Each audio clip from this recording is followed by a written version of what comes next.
ဂိမ်းဆော့မယ်ခုနသမီးတို့ဆော့နေတဲ့ဂိမ်းမယ်ကွာအဖြေမညင်းသားပါဝတ်တာခွေးလည်းပါဝတ်တယ်ညင်းသားပါရှိတာတွေမဖြေရဘူးမရှိတာတွေဖြေရမှာနော်ဂျီနူးဆိုင်မှာပါရှိတယ်ဟုတ်လေရှိဟာဂျီနူးဆိုင်မှာပါရှိတယ်ဆွဲကြိုးလေးဆွဲကြိုးတွေဂျီနူးဆိုင်မှာပါရှိတယ်7အဲ့ကြီးတွေမှားပြီတာအဲ့ကြီးတွေရှိတယ်လေဒီမှာရှိတာတွေမဖြေရဘူးမရှိတာတွေဖြေရမှာနော်โอเคကြိုက်တာဖြေလိုက်လို့ရတယ်โอเคနောက်တစ်ခါဒီမိမိလည်းပြန်စမယ်နော်အိမ်သားထဲမှာပါရှိတယ်အေးရတယ်အိမ်သားထဲမှာပါရှိတယ်အိမ်သားထဲမှာအင်ကြီးရှိတယ်ဟာအိမ်သားထဲမှာပါရှိ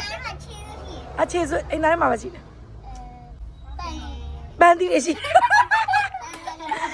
မိမိလည်းမထမင်းဆိုင်ပါနဲ့စားလေအဲ့လက်နဲ့စားရတောင်းမယ်တော့ထမင်းဆိုင်ပါနဲ့စားမလားချောင်းနေထမင်းဆိုင်ပါနဲ့စားမအောင်နောင်နေထမင်းဆိုင်ပါနဲ့စားမဟမ်လက်နဲ့တောင်းပြီးမှန်တာမဖြစ်အောင်မှားတာပဲဖြစ်ရမှာဘယ်အဲ့ရင်ဘယ်နေရာမှာအိတ်လဲအပြင်မှာအိတ်တယ်ဘယ်မှာအိတ်အိမ်သားထဲမှာအိမ်သားထဲမှာဘယ်မှာအိတ်လဲဖုန်းထဲမှာအိတ်တယ်ဘယ်မှာအိတ်လဲအဲ့ဒီနေရာပြင်အင်ကြီးကြားထဲမှာအင်ကြီးကြား